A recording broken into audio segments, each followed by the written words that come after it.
Hello, I'm Nathan. And I'm Amy. Welcome to UK MMA Weekly. The only show in the UK to give you exclusive news, views, interviews, demonstrations, debates and analysis. In today's show we have exclusive news, a demonstration from Danny Petts, predictions and debates with our special guests Danny Petts and Ali Stafford. Well, with an action-packed show like that, we better get started.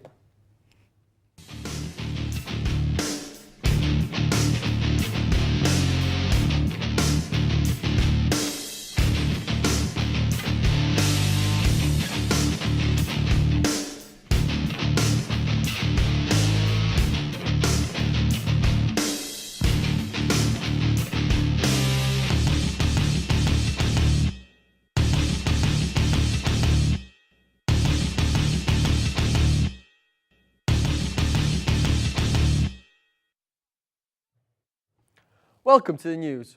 Well, there's a lot going on in the news at the moment with the popularity of mixed martial arts on the rise in the UK. A subject that has recently sparked a lot of interest is the safety in the ring of MMA fighters. Safe MMA are continuing to make changes based on results from medical professionals and doctors' concerns after a meeting that took place on the 10th of April. Safe MMA has addressed the following areas: Safe MMA medical examinations to take place before and after each match. These changes are based on feedback from cage-side doctors to improve efficiency and, of course, the safety of MMA fighters. Other areas that were addressed are qualifications from the medical care professionals, a safe MMA doctors training day, suspensions, fighter records and data protection. Safe MMA are continuing to make changes to improve the needs of fighters and the care that they are given before and after each match. In other big news, the UK's very own Michael Bisping is fighting Alan Belcher in the UFC 159, a middleweight match that will take place tomorrow in New Jersey. We wish him the very best of luck. UK UFC fans will be very pleased to hear that UFC are planning on returning to the UK in October. Where I hear, you ask? Well, I'm delighted to tell you that Liverpool's Echo Arena is looking extremely likely to be the venue for the UK UFC show. This will hopefully take place on October the 15th, so keep the date free in your diaries. There have been more promises of more shows annually in the UK, with popularity always on the rise. Liverpool's Echo Arena is looking like the next venue with a capacity of 11,000, and there is no doubting it will be a sellout show. Jack McGann versus Luke Harrison took place last weekend and premiered the HMV Ritz Manchester. Manchester's mixed martial arts promotion Ultimate Cage Fighting Championships held their 14th instalment. The fight was a lightweight professional fight and was McGann's second, following debut back in September. He was looking for his fight to be a similar victory, however Luke Harrison had very different ideas. In other news, Dave Jackson is set to take part in this year's coming UK MMA Expo. It's a two-day expedition at the Event City in Manchester. Some of the UK's biggest names are expected to be there, and we have also been told that the world-renowned coach will be doing a seminar at the Expo. So book your tickets quick. The seminar will be an hour long and tickets are £25, which includes a full day entry pass worth £10. For tickets, go to www.ukmmaexpo.co.uk. The Expo takes place on the 20th and 21st of July, coming to you from Event City, Trafford Centre, Manchester. Coming up next in today's show, we have a debate with the help of our special guests Danny Petts and Ali Stafford. Thanks Nathan. Looks like we'll be seeing some exciting changes in the MMA league very soon. Can't wait to see if Michael wins his fight. But now it's time for what you've all been waiting for. After last week's show, over 5,000 of you tweeted in and decided our next hot debate. So without further ado, our debate is this week, women in MMA. So guys, there's been a lot of stick in the press recently about women competing in MMA, even though we've seen a massive 17% increase in women competing in the sport over the past 4 years. So what are your personal thoughts and opinion of women competing in MMA? Well, I don't see a problem in it really. I mean, sportsmen are sportsmen either way, so if they want to compete in the MMA, it's just the same as men competing, so it doesn't make a difference to me. Exactly, it doesn't make a difference what gender you are. If you're good at a particular sport, then you've got to participate and try and increase the levels and get more people involved. Right, great. Another topic which has recently sparked public interest is the press release from Ronda Rousey about the transgender fighter Fallon Fox. Rousey's openly stated her thoughts and opinions on the matter during a live interview, and here's what she had to say. I don't think you should be able to compete as a woman, just the bone density and bone structure. You've gone through puberty as a man, it's just an advantage over a woman. So would you agree with Rousey's statement? And do you think it's unfair for transgender players to compete in the Women's League? It's difficult because you don't want to discriminate against transgender people, but at the end of the day, you look at the image of Fox there, she's clearly physically stronger than most women are going to be, and that's going to be from being a man for 30 years. She's at a genetic advantage from, like I say, being a man for 30 years. It's just not right, really, to be competing in the same league, I wouldn't say. Do you think it's fair, equal for transgender players to compete in the men's league as well? I think it works both ways, because if anything, the other way around, it's at a disadvantage for the fighters. So I think it just needs to stay to the same-sex leagues, you know. On another note, mothers competing in MMA are often stereotyped and unaccepted because people feel that they seduce and encourage violence to children in a negative way over men competing in the sport. Do you think it's wrong for mothers? Do you think it's wrong for mothers to compete in the sport, and why do you think there is a substantial difference between MMA women and MMA men's influences on children? I couldn't say it makes a difference, really. Like you said, it's a stereotype, which is frowned upon in this instance. So I think whether you're a mother or a father, either way, you've got children. They're going to look up to you. If it's something you want to do, it is a profession. So as a professional, you should be allowed to do that, I think. Exactly, it's a career for a mother at the end of the day. If they're good enough, it makes no difference whether they've got children or not. If anything, it shows they're committed and dedicated, and it's a good role model for the kids. Yeah, exactly. So you don't consider it to be wrong? Do you think children would act on it in a negative way? It just depends, like, as the parents themselves, what they want to promote with it. You know, like I say, if they go about it in a professional sense and they show it as a profession instead of just as a means of violence, then I think it's a positive way. Yeah. Right. So really, just promote the positive side of it all. Yeah. Just don't say it's just the sake of hitting people for the sake of it. It's a profession, so keep it like that. Yeah. Great. And finally, what changes would you like to see for women competing in MMA? I think the first thing's got to be the media coverage. There's so many great female MMA competitors, and they're not getting the media coverage they deserve. Yes, there's some of the bouts and some of the fights being shown on telly, but if you get more of those on the screen, then you'll get more people interested in the sport. Yeah, it's all about promotion. Yeah. Right, great. Right. Well, thank you both for joining us today.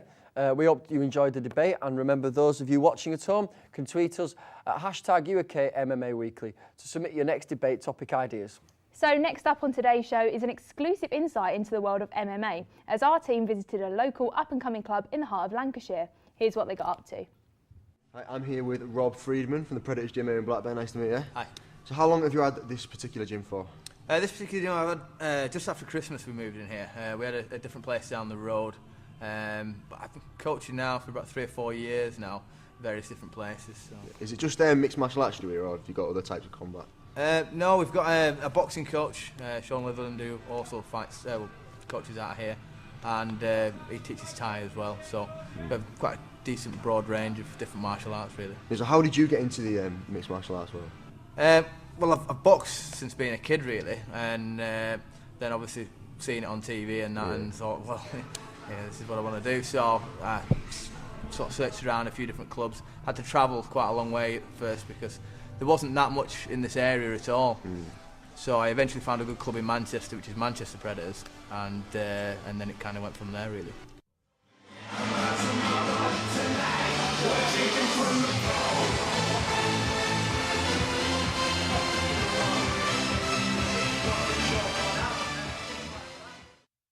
So what's the MMA scene like in the country as a whole at the minute? Is it thriving or? Yeah, I mean, it's just going from strength to strength. I think, well, since I've known it, I think I've been involved now for I don't know, 9 years or something, but now, I mean, the popularity just seems to be going through the roof. Yeah, why do you think that is? Because of the TV and stuff? Or? Yeah, I mean, as a sport itself, I think it's a very exciting sport. I think that's the main thing, its selling point. I think the UFC, the way it's marketed, I think is fantastic. It just basically is, you know, the best fighters fight the best fighters. Like MMA has this, well, from what I know, it's like it's just brutal, which I'm sure it's not, because I've sat in on one of your training sessions today and it's just technique. Is that more important, would you say? It's massively important. I mean, I can't, you know, underestimate it. You know, just telling you how important the technique is. We try to drill a lot of technique, and if you don't have it, you know, you're not going to do well at all. It's such a big part of our game, really. Yeah, the fitness levels of the boys that I've seen tonight is like the people come for the fitness aspect of things. Like you've been going non-stop for 2 hours tonight since I've been sat here. So is it, or do people come for fight or fitness? Or? No, we get all sorts. You get the guys that come just to stay in shape, guys that want to learn to become you know, mixed martial arts fighters and things like that. But we get all generally, you know, self-defence, anything. Yeah, good. Is there any professional fighters in your club then, or is there any ones that you got your eye on for the future? I mean, there's a couple of lads. They're ready to go. You know, they're only young lads. They're only 18, so I am sort of holding them back a little bit at the moment. Are you trying to get more into the community and get other people involved? Or yeah, I mean, I'm just trying to start a youth project as we speak, really, sort of trying to offer some free training, trying to get underprivileged kids to try and get involved in the sport. Yeah, so is there anybody you've done that for? Or yeah, there's a lot of them. There's a lot of no pays. These are no pays there. Do you know what I mean? You know, I tell them if they make it, what do you have to do, guys? What do you owe me if you make it? You got to buy a car. They owe me a car. They know the score. There'll be a few so cars. If they make it big, they owe me a car. That's the deal. Good stuff, man. Is this your full-time job? Is this what you do for a living? Oh, no, I wish. I'm actually a school teacher, funnily enough. I teach at a school in Rottenstall for kids with behaviour problems. So that's my full-time job. This is my part-time job. So Ellis, we've just seen the first half of when you went down to Predators Gym in Blackburn. How'd you find it? It was kind of inspiring actually, because that guy has got the respect of every single person in that gym. There was kids from the age of 15, he said they start, up until you saw the guy there, he was 50. And everyone just, when he's talking, people be quiet because he has the aura about him. And he's got 2 degrees, that guy. He's got a full-time job and he goes there on a night, every single night of the week. He's got kids who go there 7 times a week, like every single night. Oh wow. And there's nobody slacking in the corners or anything. When you're there, you're training and you're sweating. So it really beats the stereotype then? Yeah, big time. Like you said there, it was just all technique. What Danny's going to show us later on, it's not about brute strength and just beating people up like you think it is. It's just all about getting in the right position and trying to do things like the minimal amount of force, actually. Great. So we've got Danny here from Predators Gym today. You're going to show us some moves, aren't you, Danny? Yeah. First one I'm going to show you the standard arm bar. Brilliant. Oh, while you're setting up, Amy's going to read the obligatory safety warnings for everyone. Yeah. So the warning for the following moves are being performed by trained professionals in the strictest possible safety conditions. Accordingly, ESPN and the producers of the show must insist that no one attempt to recreate or reenact any stunt or activity performed in this segment. Right, so where are you starting, Danny? Just making sure I've got the high mount position for this move, which is to be seated on the chest. I'll just demonstrate now. If you're any lower, a lower mount, Ellis could buck me off quite easily, which isn't going to complete the move. So what I need to do is I need to make sure for the first instance I'm on the high mount, which is seated on his chest. If he tries to buck me off now, the weight's in my favour and I can do what I want. So what you're going to be doing in this position, obviously if your opponent's face is exposed, you can be doing strikes, but if he does guard his face, this is where this move comes in handy. Okay. So the first step is to grip the tricep from the inside arm, and then with your other free arm, push the face away, and then for the third step, you need to swing your right leg round, grab hold, lock the legs so that it can't go anywhere. If Ellis tries to move this arm now, I've got complete control of it. Grab the inside of the palm and angle your hips in the direction of you're pointing away from you, and drag the arm down in the opposite direction, forcing your opponent to tap. Now, would this move usually win you the match? Well, it can do. Like I say, it depends what point it comes in the match. Just let Ellis get up. If it's towards the end of a bout and your opponent's fatigued, he's not going to have that strength in his arm to keep you off. And it just depends about your will and how strong you're putting much tension on. Do you know what I mean? Yeah. So are you going to show us this in motion then? Yeah, we can do.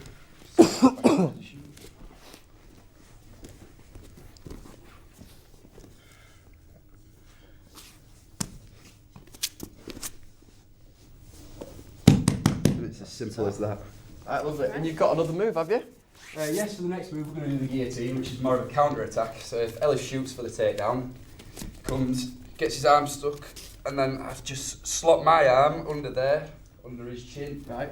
Grip with my hands, pull up, put a bit of pressure on the choke so that it distracts him. I'm going to fall back now. You ready, Ellis? Yep. Fall back onto your back and wrap your legs round, clutch them together and pull and push with your hips, forcing your opponent to tap. Wow, that seems... How did you feel in that position, Ellis? It really hurts. But no, obviously it's taking it easy. But yeah, it's just all about applying that last bit of pressure. So the actual position didn't hurt, but it's when not all your hips in it. Yeah, it's the technique more than anything. The pressure points, that's where you get the opponent to tap. It's not about strength, it's just about your positioning, where you're putting your weight and stuff. So if you get the technique wrong, that's where it goes wrong. Yeah, and that's where you can leave yourself open for a counter-attack on yourself, so you need to make sure that your technique is spot on. Right. Well, thanks for joining us today, Danny. And after the break, we'll have a second part of Ellis's trip to Predators and our predictions for the UFC 159.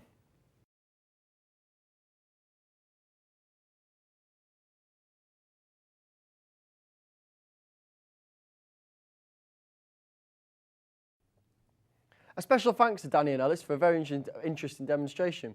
Before we move on to the final part of our show, let's have a look at the second part of Ellis's trip to Predators in Blackburn. I'm here now with Chris and Joe, two of the most promising young fighters from the gym. So how did you get into it, Chris? I first took a liking to MMA when I was at school. Well, when you was good at school, you got to go on an option on a Friday, and going to the MMA gym was a part of this scheme. And the head of science at my school, Rob Freeman, who's now my full-time coach, used to take me on a Friday and take me through submissions and boxing, bag work, and it just like expanded from there, now to training full-time. Yeah, Joe? I first started Thai boxing when I was 14, and I carried it on until I was 16, and one of my coaches, Rob Freeman's mate, come to my gym, Dave Bridges it was, and he just basically told me, you should come down, you got talent. So I comes down and I met Rob, and they just went from then on, really. So have you got some things coming up, or? I've got a title fight, hopefully, I don't know who I'm fighting yet, on Cage Conflict on the 18th of May. Good, where's that? In Manchester. Check that out. So where do you see yourself in 5-10 years time? Where do you want to be, Joe? Hopefully the UFC, man, that's everyone wants to be who does MMA, do you know what I mean? Chris, same for you? Yeah, hopefully turn pro, when I feel ready, and then hopefully progress to the UFC and make it for a belt on that show. Good stuff, man. Well, watch this space for these two, and back to the studio. It's everyone's favourite part of the show. It's analysis and predictions time. Now, tomorrow night, UFC 159 will take place in Newark, New Jersey, and we will be making our own predictions on the 4 bouts. Firstly, we have Roy Nelson versus Chet Congo, 2 talented heavyweights going at it. Nathan, I think I'm going to go with Roy Nelson. He might be the underdog, but he looks really good in training. Well, it's going to be a brutal heavyweight battle, but I'm going to have to go for Congo. I mean, the guy's absolutely massive, and I don't think he's lost many matches. It's an easy win, in my opinion. Well, the UFC has its 3rd women's bout as Olympian Sarah McMahon and fellow bantamweight Sheila Gaff meet on Saturday. I think that McMahon is going to take it. Look at her, she's all in black, she looks really dangerous. Yeah, I think I'm with you on that one. I mean, she's been unbeaten in the UFC, and I can't see her losing that record in this fight. And now to the main event, John Jones versus Chael Sonnen. Jones looks unstoppable and is the current light heavyweight champion. I think this is a mismatch and Jones will stop Sonnen in the 2nd round. What do you think? You make a fair point, but I'm going to go with Sonnen. I think he's definitely going to beat Jones in this one. And finally, on to our feature fight, Michael Bisping versus Alan Belcher. There's been a lot of beef between these two recently, most notably on YouTube, where both fighters have posted videos waging bets against one another. Let's have a quick look at what they've been saying. Worth $300,000 car. If you knock my man out, we got the slips. I'm sure you got something to that value, so you put your slips up to whatever tickles my fancy, and I put the phantom up. If you knock my man in the 1st round, it's yours. Word is bond now, Mr. Bisbean. Fiat 500 lounge convertible, red leather, pearl white, navigation, Bose sound system. What else do you want? And on top of it off, nobody's rolling this in the dirty South right now with those 14-inch rims. What do you think? I think this could work. Let's try it out. You mind if I throw one more thing in? Throw it in. My man's son here plays on a flag football team, Gilberry. Since you're a big, NFL superstar, quote unquote, we're looking for a little extra talent. So why don't you come out, if my boy knocks your boy out, you come out, you play the whole game. No water break unless you get a sack. Sack, oranges and water on me at the halftime. See you then. All right, now we've got that out of the way. Realise how stupid you look, Belcher? Bisping has never lost 2 in a row and he's looking very good. So I'm confident that he's going to take this one. I have to agree with you here. I think Bisping will win it easily. This is going to be a war. This is bigger than a fight. It's bigger than the rankings. It's about respect. It's definitely going to go down on Saturday night.